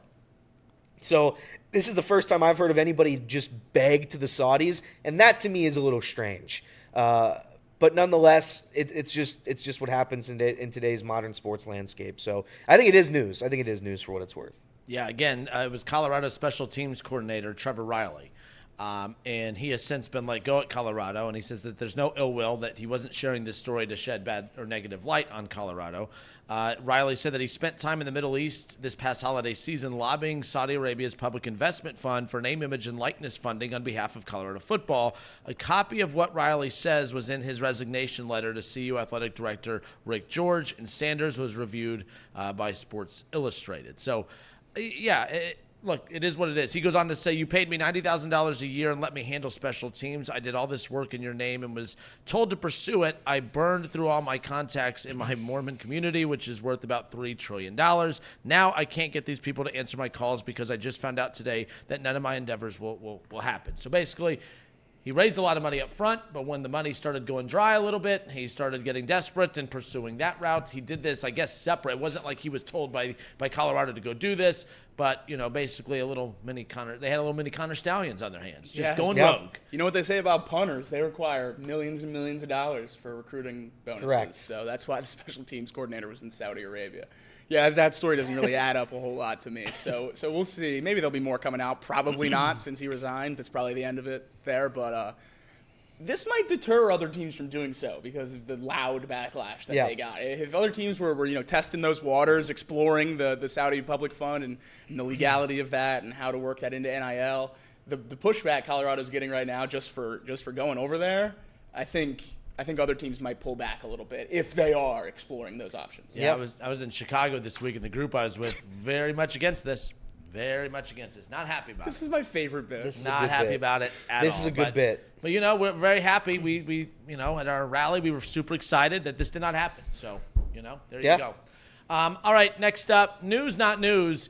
The Philadelphia Eagles acquire wide receiver Jahan Dotson from the Washington Commanders. This was announced yesterday. News or not news, on a sneaky big trade that went down yesterday. Not news. Not news. I think Jahan Dotson, he had a great rookie season, but after that, he's really not played well. And if a team is willing to trade a first-round draft pick wide receiver when you have a rookie quarterback, then that's a telltale sign to me that they don't believe in that first-round wide receiver, because why would you dump talent when you're trying to give Jaden Daniels the best chance he has to succeed? But Howie Roseman cooks again. That's what you see everywhere when the Eagles make a trade. Their GM, Howie Roseman, everyone says he cooks, but Howie runs the Eagles like me and you run a Madden franchise. And it's like you open the free agency, you open the trade block, and if you recognize the name, you just trade all your draft picks. Yeah. That's how the Eagles operate, and it hasn't worked out for the most part. Obviously, they got to a Super Bowl, but that was with a lot of drafted players. We saw them sign Shaquille Leonard out of Indianapolis. He was an All-Pro 5 years ago, and then he gets cut, and they go sign him, and everyone loses their mind, and he barely even plays. This offseason, Devin White gets cut from the Buccaneers. They sign him. He's not even projected to start at linebacker anymore. So I don't really know what there is to look at with the Eagles. They continue to make trades for names you recognize, but if other teams are willing to move off of them, how good are those players? Yeah, I think it's news because I think it just bolsters that incredible offense. I mean, they have Jalen Hurts, Saquon Barkley, A.J. Brown, Devontae Smith, Jahan Dotson, Dallas Goedert. That's their offense. And I know people might be down on the Eagles because of what happened last year, and that's fair for one of the greatest collapses we've seen. But at the same time, Jalen Hurts has every piece he wants. If Jahan Dotson's your 3, then you're in a hell of a position to win that division. So, yeah, I think it is news. I think it bolsters that offense.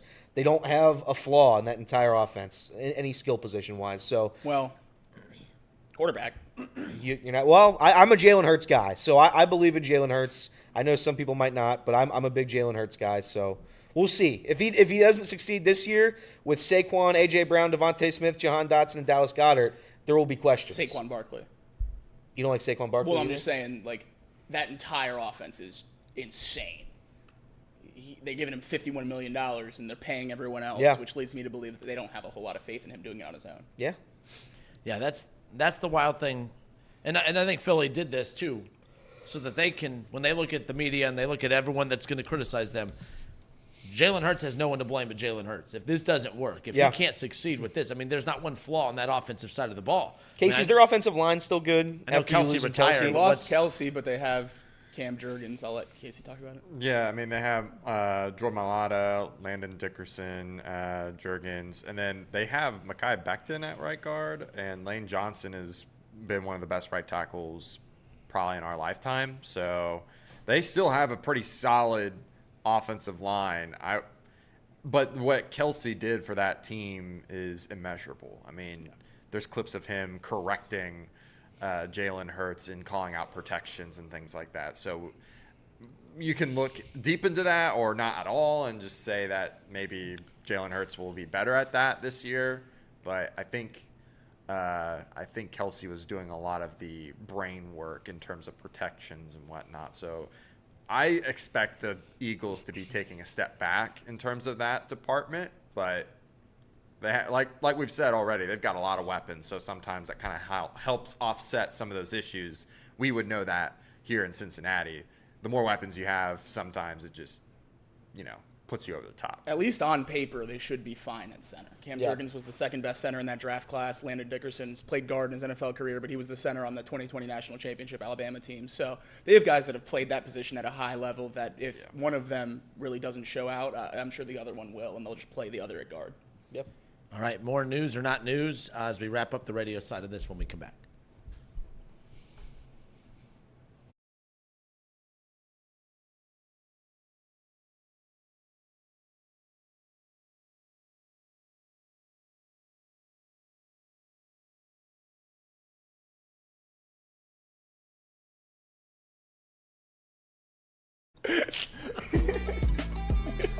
All right, we welcome you back. Off the Bench, presented by United Dairy Farmers, Chatterbox Sports on YouTube, 1410 ESPN Radio in Dayton. Continuing on news or not news, a storyline that I'll just start. I'm going to say it's not news before we even get started. I'm so exhausted with this storyline. I'm so tired of hearing this wide receiver's name. Oh, thank you. I am so beyond sick and tired of all the different reports coming out. Like, I think that this storyline alone has probably disqualified probably 5 or 6 NFL insiders from actually knowing what the hell they're talking about. News or not news, and I'm telling you it's not news before we even get started. Apparently, all right, and maybe there's something to it, I guess, because Dotson was just traded, but apparently the Commanders are back in as a candidate to land Brandon Ayuk. News or not news? So someone go check. I think hell might have frozen over. I agree with Kenner again. I also agree with Kinner. I saw his it's not tweet news. earlier. I saw his tweet earlier today. The fact that this is a continual story is a joke. I pick a team or don't pick a team. Let's not talk about it every 5 seconds. Yeah, to Jamar's credit, Jamar's quiet. He's just doing it's business. He's not making it a show. This is just getting ridiculous. Steelers, Browns are in, Browns are out. He didn't want to do the trade for Amari Cooper. Steelers are in. It's the Steelers. It's 100%. Well, Steelers aren't feeling it. He hasn't agreed to it. Commanders, they were out at the beginning. Now they're back in. Commanders are all the way back in. He's good friends with the quarterback, and now the Commanders are the go-to team. I mean, who cares? I honest to God, I don't really care anymore. Pick your team or don't pick your team.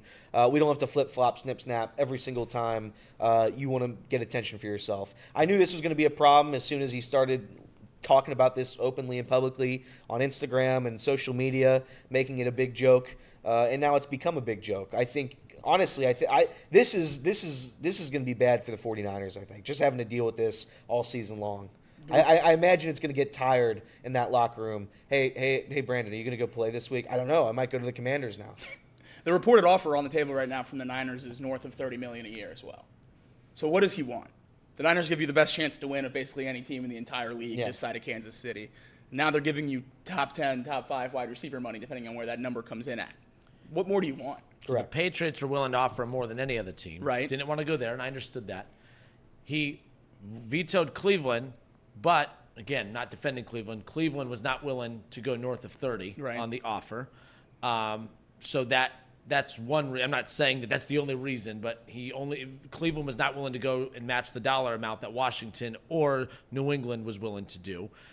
Pittsburgh, I mean, I think he's a 5-time Pittsburgh Steeler over the last 2 weeks, That's right? Like, so I have no clue what's going on with this. I will say this. I'm not a fan of Jamar Chase doing what he's doing 2 years in advance, but to his credit, he said no comment on the very first day of camp or the first couple days of camp, and he has stuck to that. I know they leaked something the other day that's part of this. I don't think that that's a circus. I think that's part of the let's leak. It's just trying to win the media war at this point, right? To Jamar Chase's credit, been very quiet. He showed up to practice. He's on the sideline during preseason games. We joke that he's the worst. He's very bad at this holdout thing. But to his credit, I know some can argue it might be a distraction if they end up getting off to a slow start because his absence has kept this offense from getting. To his credit, it has not been a distraction. It has not been a circus. It has not been a sideshow. It's just been business. CeeDee Lamb, in his defense, outside of Jerry Jones making it a circus and making it a talking point because he won't shut his mouth, CeeDee Lamb has not made this a joke or has not made this a circus or a sideshow. Brandon Ayuk has, and I'm just beyond over this. The 49ers, they're trying to do the right thing and give him a little power. This is why you can't give the athletes power at times because more times than not, they will abuse it, and that's what Brandon Ayuk is doing at this point. And the one thing I keep thinking about with Brandon Ayuk getting $30 million offers from multiple teams, maybe $40 million for Jamar is not that bad. Yeah. I think he's $10 million better than Brandon Ayuk, for sure. I agree. Actually, no, not even slightly doubting that. And that's my thing. Like, obviously, Justin Jefferson reset the market this year at 35. Obviously, you would like to play Jamar Chase right around that top market value. Yep. We've already seen what's happened with Joe Burrow's contract in just a couple years. It's already not the highest contract. There's guys that are much worse than him surpassing him, and it's going to be the same with wide receivers. That's why you just have to get it done. Yeah, I again, if I were the Bengals, I look at Joe Burrow and I look at the offense. I think T. Higgins is very good. I think he's a wide receiver 1 for probably half the teams in the league. But if T. Higgins is going to leave and you're not going to pay Jamar, those two made the Bengals who were a large part in making the Bengals who they are today. I don't understand why you wouldn't pay Jamar to match with Joe Burrow when that connection, when the vibes, everything like that is so good. The chemistry literally could. I'd argue there might not be a better chemistry in the NFL today than Joe and Jamar. Yeah. There's been a few quarterback wide receiver combos that played in college and are obviously of Hurts and Smith, right? Burrow obviously and Chase. I know there's more. Tua and Waddle. Tua and Waddle. Maybe Ayuk and Jaden Daniels. There you go.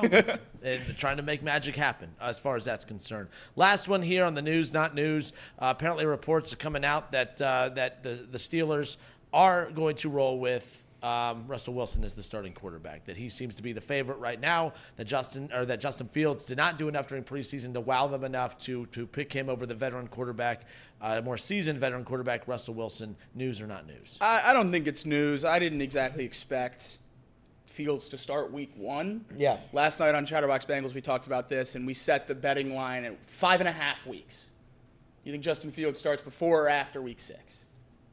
I think, I guess it'd be 6.5 then. I think it's going to be under. I think he's going to start in the first 6 weeks of the season because they're going to see Russell Wilson out there, and he's going to be fine. But the difference between Russell Wilson's floor and Russell Wilson's ceiling is negligible. Justin Fields provides so much upside. If Russell Wilson goes out there and leads you to the playoffs this year, he's still probably not your quarterback of the future. No. If Justin Fields does, then you have a legitimate conversation about potentially signing him to an extension and trying to see if that thing could work for a little bit. And if those are your two options on two quarterbacks on a 1-year deal, I feel like you got to go with the guy that might have a chance. I don't think Russell Wilson's a bad quarterback. I really don't. I think Russell Wilson's a fine quarterback.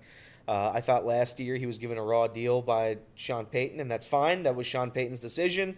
But I think he's a good quarterback. I do agree with Jacob, though, that they're basically going to ride the hot hand.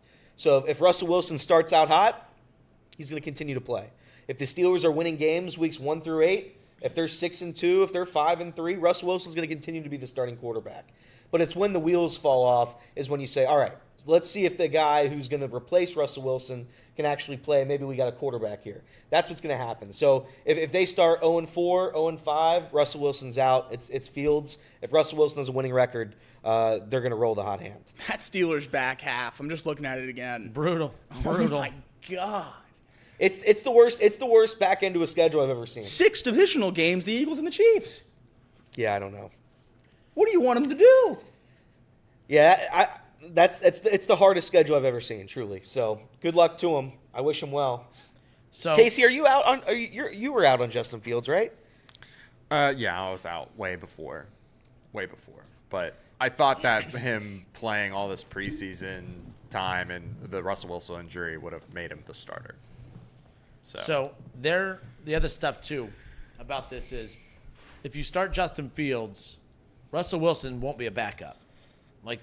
So you kind of have to start Russell Wilson because let's just see what he does in the first couple weeks of the season. If he, we've talked about this all the time. Like we put a lot of stock into the good things we see in preseason, but we try to justify or compartmentalize the bad stuff in preseason because it's just preseason, right?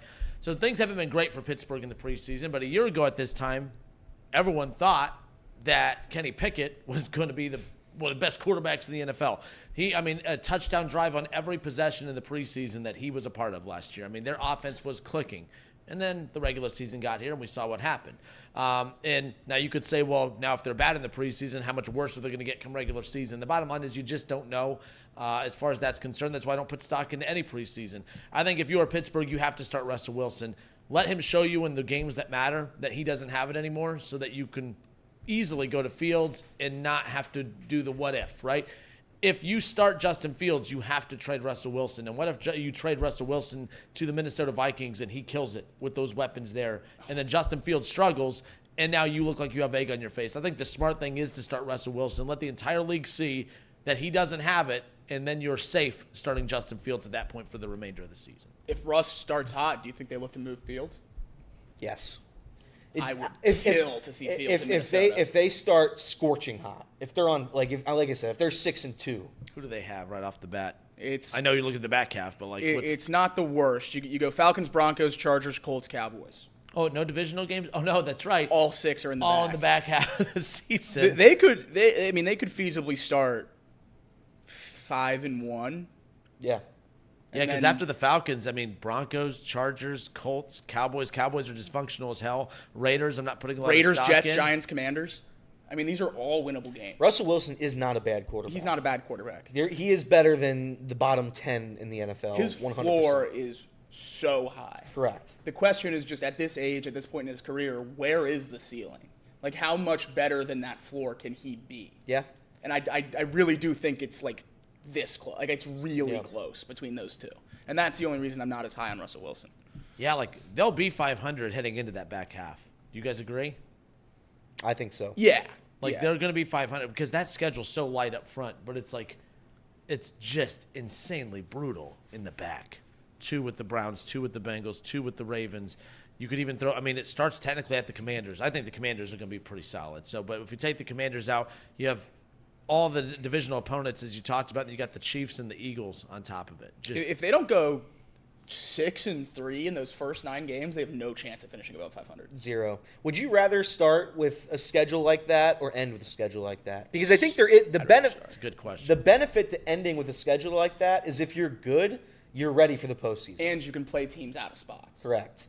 So that's why I think that schedule is good. I don't think it's good for the Pittsburgh Steelers, who are always the 9-win team and trying to sneak in. That's where I think it's bad because you can lose 4 of those in a row easily, no problem. 5 in a row in that back half, and you can't come back from it because the 6th game after you lose 5 in a row is just a team you've already lost to, and it's a playoff team. So I don't know. I think if you're the Cincinnati Bengals, I would like that schedule. I would like that schedule maybe to end it or start it. I would probably like it to end it. Well, just to get the Bengals ready for the playoffs. If I start 8-0, we start 8. If we start 8-0, we start 8-0. Here's a good way to look at it. So Cleveland has, according to strength of schedule, Cleveland has the 3rd toughest strength of schedule in the NFL this year based on last year, right? I look at Cleveland's schedule. It is difficult. I don't think – I mean, it's a good schedule, right? They have a lot of good teams on there. But if Pittsburgh, who does not have the toughest schedule in football, and Cleveland has the 3rd toughest schedule in football, I would much rather have Cleveland's 3rd toughest schedule in football than Pittsburgh's. So I guess I would take the opposite. I hate that back end because when you're battling every team, you're going to be – let's just say you get off to a hot start and you're going to be battling the Bengals, Ravens, Browns for a playoff spot, whether it's the division or the wild card. Well, they're playing easier teams in the back half. You know, the Browns have the Saints and the Broncos, and the Dolphins usually take a step back by this time when it's cold. Well, the Browns have those 3 opponents that are winnable games late in the season. You're playing the Bengals twice, the Ravens twice, the Chiefs. That's not a war I want to be battling while everyone else is playing some winnable games at that point. Yeah, stacking wins at the beginning of the season against lesser teams is great, especially if you're trying to compete for a Super Bowl. But I think I'd rather take them at the beginning of the season just because – those hard games, those divisional games, the games against the Eagles and the Chiefs, the teams at that level are so physically demanding that playing those all together in an 8-week stretch is going to take a lot out of your guys. And going into the playoffs after that, it's tough. Yeah. And even if you do go, say, 4-4 in that 8-game stretch, if you have 11 weeks, or I got 10 weeks left in an 18-game season, 9 games left now, you have plenty of time to claw back and at least get relevance. And you know where you stand in the playoff hunt. At that point, you know what you have to do to get in. I think I would take it at the beginning, but if it's at the end, you just have so much pressure to beat those teams that you have to beat. Not that it's any different if they're at the end and you lose the hard teams, but I like taking a little bit of the pressure off the beginning of the season. Yeah, that's fair. Yeah, and at the end of the day, Angel Reese stinks. Reese's Pieces. We still have 1 minute left in this show. So here's what we're going to do. What are we going to do, Elliot? We're going to do our pick'em segment. So we're all going to pick, and again, loser gets fired. And these are the best games of the week? Best games of the week. Best games of the week.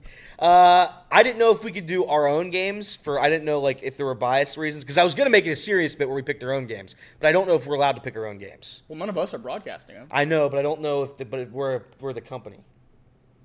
So if the company... I don't know. Either way, I'm not going to get yelled at for it. So I'm going to pick the 5 best games that we aren't doing because we are doing 4 really good ones, right? 4? Doing 3. 3. I know for sure. 3. Okay, but here's the best 5. Minutes up, by the way. Keep going. we start at Dayton Christian. Dayton Christian versus St. Bernard Elmwood Place. I'm going to take Elmwood Place. They have some dogs on that team. Yeah, now speaking of dogs, St. Bernard. Right, I'm going to go St. Bernard. Yeah. Sorry, I'm going to go Dayton Christian for our Dayton audience. I assumed they were both Dayton schools. I think they are. Wait, St. Bernard's a Dayton school? Oh, I don't know. assumed they're playing Dayton Christian. I've never heard of the St. Bernard's. Huh, interesting. Chat's on Dayton Christian. All right, so I got Dayton, you got Elmwood. I'm gonna go with the Bernards. I'm going to go with the Bernards as well. Casey? Shout out to Andy. I'm going with Dayton. Dayton Bernards. Okay? And we lose our job if we get these games wrong. Correct. Okay. That's the best A part. lot on the line. Yeah. That's the best part of it. We have First insider trading in the chat for me, by the way. They're, come on, Kinner, take this team. Taft at Pleasure Ridge Park. Ooh. Taft. I'm going to go Taft as Give me well. Taft. I'm going to take some pleasure in taking pleasure. Okay. Taft. Taft is the probably route to go, but Okay. South Oldham at Anderson. Anderson, I've heard of him. what's the first one? South Oldham. I love Oldham, dude. Let's go with Oldham. I'm going to go South Oldham as well Let's with go Kenner on that one. 2 South Oldham. Texas Oldham, dude. I'm going Anderson. Anderson. Casey's scouting over there, and it's not fair. Are you really? Well, it's not your. Is it our Anderson, Cincinnati Anderson team? I'd Or imagine. is this- I imagine there's only. It Oh. 100% is not. I don't think. Oh no, it is. I'm sorry. All right, McNicholas at Steubenville. Oh, give me the Stoobs. I'll go with McNicholas. I'm gonna go take McNick too. I'll go. You guys are going to get stoobed up. McNick. McNick. Yeah. That's a Steuben pick, dude. Yeah, well, it's a stupid. Steuben pick. All right, and finally Mason at Gahanna Lincoln. Oh, Gahanna Lincoln. Gahanna. Gahanna. Casey. You would pick Mason, you Cubs All right, fan. so we'll update this every single week. Again, the loser Or not. No, we will. Or maybe off air. No, it'll be on air. It takes a minute, guys. It takes a minute to pick the best of the best. Another radio station I know milks it for 15 minutes, but I won't mention that one here. So here we go. That's it. That's it. No Kentucky games today, Blackmore. I will get the Kentucky games next week for week 2. I promise you that. We'll alternate Ohio and Kentucky. Yeah, that's right. But that's it. That's our show. Kenner, great show today. Thank you. Fantastic. See you guys next week.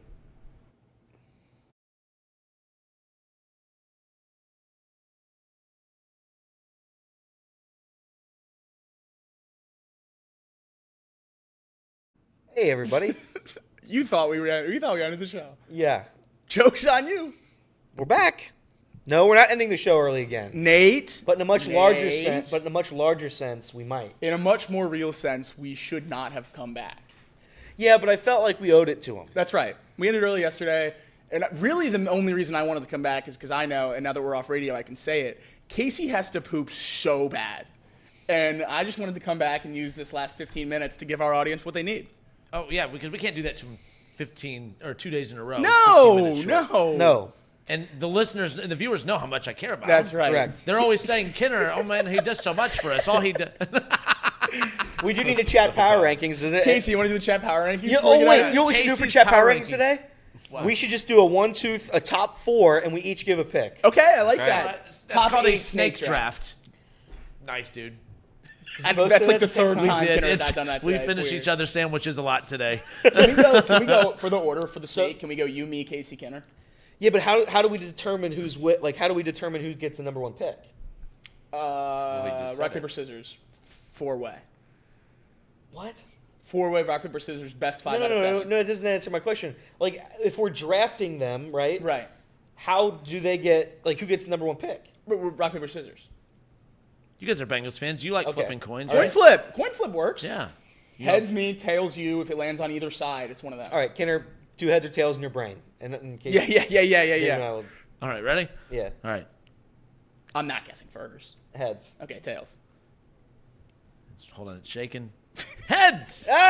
There we go. All right. Did you actually have heads? Yeah. So Elliot first. We'll go around this way. So this is for the number. I'm doing the Number 1 overall. We're doing top 8 snake draft. So So I get 4 and 5. So I'm drafting the number 1 chatter of the Number week. 1 chatter of the week. Brother, you started the big. Come You on, didn't have brother. a pick. We don't gotta. We don't Ellie, got a Casey, 30-second timer. both Elliot, legs. make the pick. Hey, Jacob, look at Casey's legs. Both were Elliot, shaking. make the pick. I draft Mark Fetters. It's a good pick. It's a good pick. Good Casey pick. at number 2. I'm at number 2. I got a shout out to Everett because he had my back on last Friday. So Everett, number 2. I like that. Now who am I going to pick? That's a good question. Am I up, though? Yeah. You are. Oh, shout out to a very good friend of mine. A guy that I just pictured drinking beers with one day at the bar. Mouse Cop. That's right. I'm going to go with right. Mouse Cop. That's He's right. my dude. Seabass. Seabass. Yeah, I got 4 and 5. Sending it back around the snake. Just in case you guys don't know how a snake draft works, Mouse if you go comes in, 1, I'm 2, under 3, and 4, swing it back. God, Mouse. Jesus. At 4 and 5, I'm going to go Mouse got this. Blackmore I like that pick. at That's a good one. 4, That's a very rounding out the first round. Does it have anything to do with the super chat he gave you last night? Almost exclusive. Okay, that makes sense. And then to I'm me. going to go with Chase Wellman Okay. at number 5. All right, I like 2 Chase guys there. that were in the Chatterbox Bengals stream last night. I like that. So now it goes back to me. For Yep. 6. Oh, Kenner, you got lost in the snake in a 2-round draft? Come on, My man. goodness. So because I was so negative about Joey Votto, I feel like I really upset this individual. Now, a lot of individuals based on yesterday, but one in particular, I'm going to go with Molly. I'm gonna upset Molly by drafting Molly, but I'm gonna go with Molly. I like Mouse that. Cop and Molly. There you go. I'm really bummed you took Everett, man. I'm really bummed that you took Everett. Well, I love my guy Everett. I had to So- take him. He's a sleeper. Don't I get back? No. Caleb- You just get Caleb the two. You have Hines- no idea how a just snake have draft no No, I idea do how remember snake now draft because it works. stopped with you, and then you get the next one, and then Yeah. it goes in reverse. We're good. Ooh, We're gotta snaking, gotta dude. talk it out. We're snaking. Yeah. Gotta talk it Caleb out. Hines critical did. thinking. Caleb Hines did request this. So are you going to draft Caleb for requesting this? Come on, squeeze it out, For Case. requesting what? That I pick him? No, that you're requesting. I don't think he's allowed to pick him. Yeah, you are. What do you mean? What? Nepotism. Why is that? No, that's not. Different Hines. Yeah. Yeah. Different Hines. I've been thinking about this one a lot. I think I'm gonna go with Nate. It's an easy one. He's still on the Interesting. top of the board. So now I'm between a lot of guys. There's a lot left. Now I'm between a lot of guys. Nathan Hines has confirmed that Caleb is not a relative, and Nathan Hines. I mean, let's not act like that was a wild stretch for me still to make. has. Let's not act like that was crazy. I'm gonna take 2. I'm gonna take 2 with my final pick. How can Yeah, you I'm gonna so take- that's how the snake works. Yeah, just I'm make gonna up That your means own we got to rules. do a round Actually, 3. no, you have to take 3 so we can get to 10. You're right.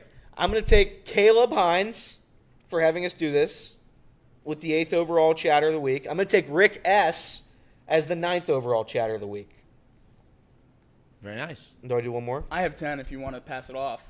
Yeah, take 10. The optimistic John Silvani. And that's John not how Silvani's a good snake one. draft works. What? It's just not how a snake draft The works. snake was choked and thrown in the trash. Yeah. We cut the head off the snake, and it just kept slithering. Yeah, Danny Randall, don't you rat. Don't you rat on me. Do we get some honorable mentions? No. Yeah, you can pick an. Who's your honorable mention? Well, my burner account, Tasden, dude. That's Tasden Bailey. Shout out to Tasden Bailey. I have my burner honor- account, dude. I have an honorable mention as well. Justin Kinner. He said bring back Reed, I think, 2 days ago. Yeah. So shout out. Hashtag and everything. Shout I out to was chat starting- I was- member Justin Kinner. Yeah. I mean, you're forgetting then Reed. Reed. Yeah, Jimmy that- Buffett himself. Yeah, Jimmy Buffett. Yeah. That's right. In fact, let's just get this trending again. There you go. There we go. There he is. There it is. And there he is. And that's it for us. I'm going to let Casey go poop. Yeah, he's got to go poop. And we got a box of lunches. Well, hold on. Did you see the video I sent you? You sent It's- me a video on X. Yep. Yeah, I sent you 2. You sent me 2. You can run that Yes. cherry on Just top. run that'd be those great. quick, and then you can go. I don't have any of them. And do the Hold on, mailbag just segment. hold on, too. let me- Are you? Wait. Are you?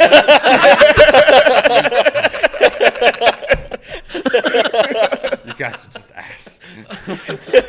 Oh man, the whole kit and caboodle, dude. I tell you Oh, what. kit and caboodle. All right, think that's we're it. done. Bye bye. Have Yeah, a good weekend. have a We'll be good back. weekend. We'll be back for box lunch when Casey's done pooping. Momentarily.